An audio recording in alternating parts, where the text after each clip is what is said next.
श्री कृष्ण जन्मभूमि की कानूनी लड़ाई में गवाहों की सूची बनाई जाएगी। श्री कृष्ण जन्मभूमि संघर्ष न्यास की बैठक ठाकुर राधा स्नेह बिहारी मंदिर में आयोजित हुई, जिसमें गवाही हेतु वृंदावन सहित ब्रज के संत, आचार्य, सभी संप्रदाय के मठाचार्य माननीय हाईकोर्ट में उपस्थित होकर तत्व सहित ऐतिहासिक प्रमाण देंगे। आज सभी संतों भागवत आचार्य ने एकजुट होकर इस आशय की घोषणा की। बैठक को संबोधित करते हुए मामले के हिंदू पक्षकार दिनेश शर्मा ने कहा कि आने वाले समय में न्यायालय में गवाही दी जाएगी, जिस वजह से सभी संत महानुभावों के नाम लिखे गए हैं, जो समय समय पर उपस्थित होकर के संपूर्ण न्यायालय में प्रस्तुत करेंगे।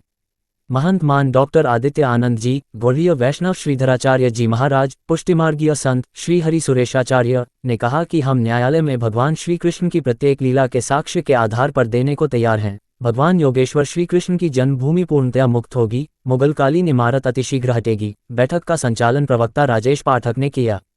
इस अवसर पर पंडित बिहारी लाल वशिष्ठ, बलराम आचार्य, करण कृष्ण गोस्वामी, राधिका रसिक, राधांगी पद रेणु जी महाराज, पंडित श्याम बिहारी चतुर्वेदी, दामोदर शास्त्री, करुणा शंकर शास्त्री, विष्णु शास्त्री, जमुना देवी शर्मा, सत्यवान शर्मा, रामेश्वर दयाल शर्मा, रामबाबू शर्मा, विष्णु ब्रिजवासी, ईश्वर चंद्र रावत, राष्ट्रीय संगठन महामंत्री अश्वनी शर्मा, कपिल चतुर्वेदी, करुणा शंकर त्रिवेदी, सुभाष तिवारी, ऋचा शर्मा आदि उपस्थित थे। लाल की जय। श्री कृष्ण जन्मभूमि संघर्ष न्यास के तत्वाधान में जो श्री कृष्ण भूमि की लड़ाई चल रही है, तो सबसे खुशी की बात तो सनातनियों के लिए हमारे लिए ये है कि जितने भी केस थे वो सब एक हुए हैं।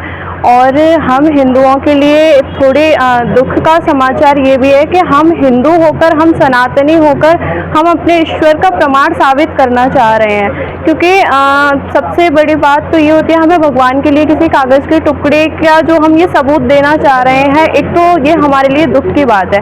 क्योंकि जो हम सनातनी है, जो हम भगवान के भक्त होते हैं ना, उनके हृदय में, उनके रोम रोम में भगवान की भक्ति, भगवान के साक्ष्य समाये हुए होते हैं। तो जहाँ तक ये है कि जिसके भक्त के, हम सबके ब्रजवासियों के रोम में, हमारी भक्ति में इतना तो है, हम सब इतना समझ सकते हैं कि जरूर हम एक ना एक दिन हम भगवान श्री कृष्ण की भूमि को जरूर जीतेंगे। जैसे अयोध्या में भव्य श्री रामलला का मंदिर बना है, ऐसे ही जल्द ही श्री कृष्ण भूमि का भी मंदिर बनेगा। हरे कृष्ण। सुतम देवम कंस चारूढ़ मर्दनम देवकी परमानंदम कृष्णम वंदे जगतगुरु।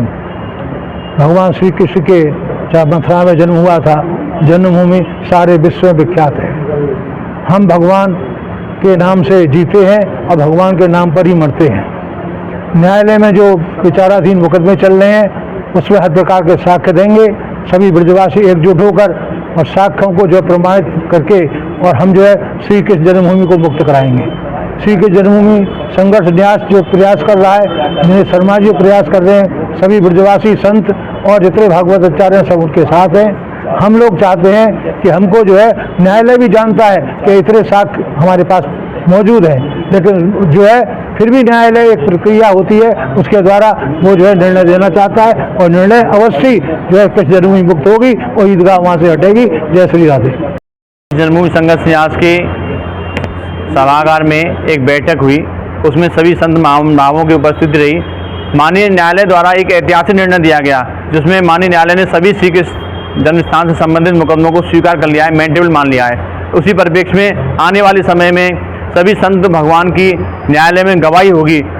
हमारे जहाँ के जो विद्वान संत हैं, वो न्यायालय में बताएंगे कि भगवान श्री कृष्ण का जब मथुरा में कब हुआ, किन किन मुगल शासकों ने यहाँ पर अतिक्रमण किया, किन किन राजाओं ने हिंदू मंदिर को पुनः बनवाया, और किस समय में अंग्रेजी हुकूमत में बनारस के राजा पटनी मल ने इस ज़मीन को खरीदा था।